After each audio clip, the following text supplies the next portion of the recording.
Okay, we now turn to the startup costs associated with building a kelp farm. Now, if this is your first visit to these video series, you're going to want to start with the first video, which kind of goes through the conventions that we use in this model and how to navigate it, and some of the sort of basics of how the model works. So I would suggest, if this is your first visit here, to go to the introductory video first. Once you've gone through the introductory video, which shows you not only the overview of the model, but also how to fill in the business model page, now we can go and look at the startup costs associated with building your kelp farm. And so I'm going to navigate to that page by clicking on this hyperlinked little box here. You don't have to do that. You could also click directly on the page down here below, but let's use the hyperlink just for fun. And this takes us to the top of the page of the startup costs for a kelp farm operation. And at the top of all of these pages, there is a instruction box that kind of gives you an overview of the page. If you don't want to listen to me talk through these videos, you can just work through the steps as given in the instruction page. And so if we scroll down below that, you get to the first box on the page, which is a summary of the business model decisions that you've already made. So in this case, for this series of videos, we've got an integrated operation which has both nursery operations and farming operations. And we have a larger scale, more than 2 lines farm model where we are going to be selling the kelp in bulk sale of white kelp. Okay. So these cells are grayed out, which indicates that they are flowing through or calculated from somewhere else, and you can't change what's in those. If you said, "Oh no, I want to sell, small scale, one blade at a time kelp for a high value," if you go to try to change this here, you get an alert that says you can't change it. If you want to make changes to any of these inputs in the business model, you would have to do that on the business model page. Moving down then, there are some decisions for you to make. And the first thing you want to think about is how much you are going to want to produce in a year. And you can do this sort of from the top down, say I want to produce a certain number of pounds, and then you kind of backfill how many lines you need to have in order to produce that. Or you could do it from a bottom up and say, okay, I'm going to have a 10-line array, and each line is going to be 200 feet long, and I'm going to have 1 array my first year and 2 my second year and 2 my third year. Right, we still haven't gotten to how much we're going to harvest. Right, so let's say we're going to get 5 pounds the first year for each foot. That gets us to 10,000 pounds harvested. The second year, we're going to get better at it. We're going to get 6 pounds per foot, and we're going to continue getting 6 pounds per foot in the third year. Right, so this tells us how much we're going to produce. If you had wanted to say, you know what, I want to produce 20,000 pounds of kelp. Right, so you say that you want to produce 20,000. Right, you don't get there in your first year. You get there eventually. Right, so this little red box comes up to say, hey, you're not where you said you wanted to be. Now, do you have to pay attention to that? No. You get there by the second year, right? Maybe the first year you're going to deliberately be below what you thought you wanted to be, right? So let's put this back down to 10,000 pounds just to stop that red error message, right? But it really, the error message doesn't really have any impact on the model itself, right? You calculate how much you're going to harvest based on what you have in the water. Okay.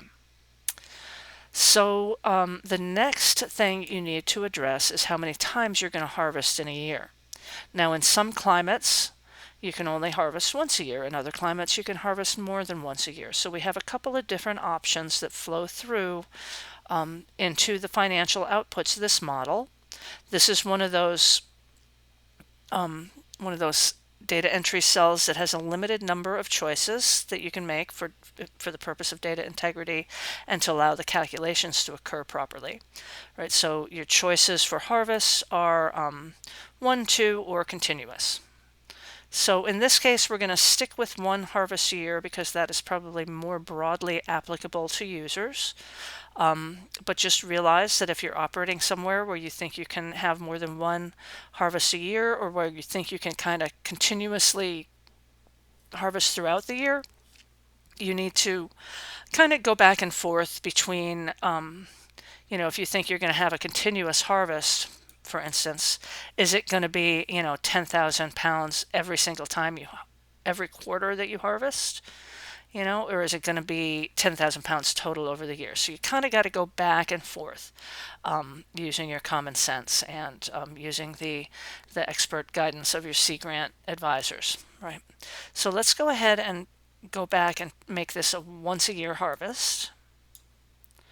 Okay, the next box at the top of our startup farm page entails some calculated values having to do with the annualized startup costs per pound, which will start to populate as we enter data below, and then also the total initial investment required to build out this farm. And then you also get estimates of revenue levels for the 3 years of this business model. Okay. So the startup costs associated with a farm begin with the permitting process. And the permitting process is obviously going to vary widely, both in terms of its complexity and in terms of its cost, depending on where you're trying to do business. Okay. So there are permit fees, there's application fees, there's the permit itself, there's any number of different permits that you may or may not need. So let's just go ahead and put in a placeholder value of $1,500 here and say that this is not an annual expense, right? This is a one-time permit that's going to be good for 10 years, and that therefore you need to renew it in the 11th year. But let's say that we have a lease fee for the space and the water of $100 a month, right? So we need to make these annual values, right? So to calculate an annual value off of a monthly value, you multiply it by 12. So it's 12 months times $100 a month. Obviously, you could do that in your head, but if we're a more complicated number, right? So here's our $1,200 a month, and this is something that comes up every year, right? So this is a 1 year, essentially a permit, but this is something that needs to be renewed every year, and so we're going to have to put that in as an annual, essentially an operating expense or an annual permitting cost. Okay, so that's the first thing that you need to take into consideration when building out a kelp farm, is the permitting process. Okay, the next thing. So the next thing is that you've got to build your array. Now, you may or may not want to do all your costing here on this sheet. We've tried to provide a skeleton that you could fill out to develop your array here, but it is not unlikely that you would go ahead and hire someone or purchase an array that someone else already designed for you, or use an outside source to design the array somehow, right? Either way, that's fine. Okay, we've got a couple of sample array systems that we developed very early in this project. So if you click here, this is a hyperlink. It takes you to another page in this worksheet where you see a sample 2-line system with a total cost of $7,700, a sample 10-line system with a total cost of $18,000. Okay, so the pricing is sort of all over the map, and a sample 15-line system with a total price tag of $67,000. Okay, so these were just some examples that we did early in this process.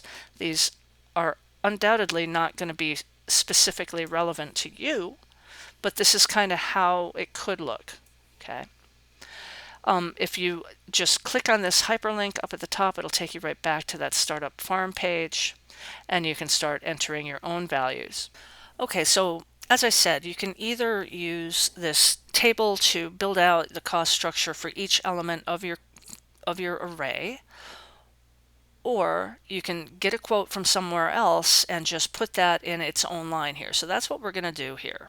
Okay, I've got a line that I've already sort of pre-populated with a total upfront cost for a farm array, and I'm just going to put a number in there. We'll say $15,000. Okay, so there's our cost of $15,000. Now, in all of these user upfront cost input sheets, there's a column that prompts you to enter notes or where you got the quote from or what the product details are, right? This is a very, very important column because, as you have probably gathered, the process of developing a comprehensive business plan is not something that happens in one sitting, right? You're going to go around, you're going to get quotes, you're going to, rethink how you're going to do things. And so it's important to note down when and why you put that number in that cell, right? So I'm just going to say estimate provided on today's date, which happens to be October 18th. Okay. Now the columns go on, right? Because if you are,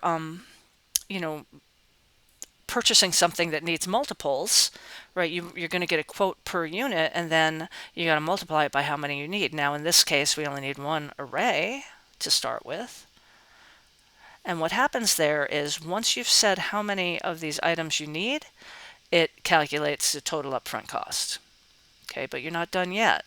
You are prompted to enter the life expectancy of this upfront cost element, because if it has a long life, it is a capital investment, then you need to depreciate it and assign depreciation expense over the expected life of that asset, right? So let's say that these are going to last 4 years. Okay, what happens is then that $15,000 is divided by 4, and that gives you an annual expense of $3,750. Okay, and then it also needs to get repurchased in year 5. Okay. Up here we have seed string. Okay. So we're going to have to buy seed string every year, and now I'm going to show you how all these multiples work. Right, so we are going to, let's see, we're going to pay $120 per spool, and we're going to need, we got to look and see how many lines we've got, right? Let's say this is a 10-line system, right? That means that we've got $1,200 in seed string expense. Okay, the seed string is only going to last 1 year. It's a consumable, right? So we're going to need to repurchase our seed string next year. Okay. Okay, so moving on then. So now you've purchased your grow out array, right? Now you have other things you need to think about. So the purpose of these business model pages is to prompt users to think about all the different things that they might need. Not just getting the array, but you got to have a place to store your gear. Do you have any place suitable for that? Maybe, maybe not. If you don't, you got to do something about it. Right? So let's say that this is going to cost you $5,000 to get a storage shed of some sort. But you only need one of those, and it's going to last for quite a while. 10 years. There it is. Okay, and you continue on down. Are you going to need to purchase a new boat for this enterprise? Are you going to need to purchase a new truck? Right? You are going to need, you might not need to purchase them, but you're going to need, containers for all your lines. right? You're going to need some containers for your storage. So let's say that we've got maybe, these $100 containers, and we're going to need 10 of them, and that's $1,000, and they're going to last 3 years.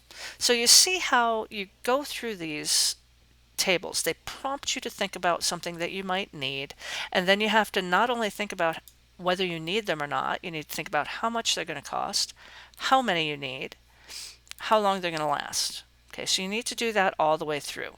Now, I don't want to go through every single table in this model with you, or we'll be here forever, but you get the idea, right? So all these different elements of setting up your kelp farm for all the different aspects of things that you need to do, including off-season maintenance, right? So you got to clean the stuff when you're done using it for the year, okay? And then if this is a business where you need office equipment, you need that as part of your startup costs, then there is a table where you can enter that as well, okay? So that's the startup table for a kelp farm. And now we're going to move on to the remainder of the user data entry sheets.